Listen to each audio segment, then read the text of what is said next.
Hi friends, હું છું હેતલ જાની સિવા. પુસ્તકો મને કંઈક કહે છે, શબ્દો વગર પણ બહુ બધું સમજાવે છે. જીવનની હળબળાટમાં જ્યાં અવાજો ખોવાઈ જાય છે, ત્યાં પુસ્તકો શાંતિથી હાથ પકડી લે છે. કોઈએ જીવેલું દુઃખ, કોઈના સપનાઓ, કોઈના અનુભવો, બધું જ આ પાનામાં ધબકે છે. જ્યારે મન ભરી આવે છે ત્યારે પુસ્તકો સવાલ પણ કરે છે અને જવાબ પણ આપે છે.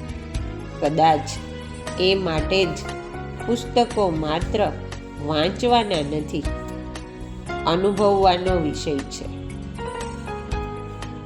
તો તમે પણ ક્યારથી આ બે પાનાની વચ્ચેના શ્વાસને ધબકતો કરવા માગશો?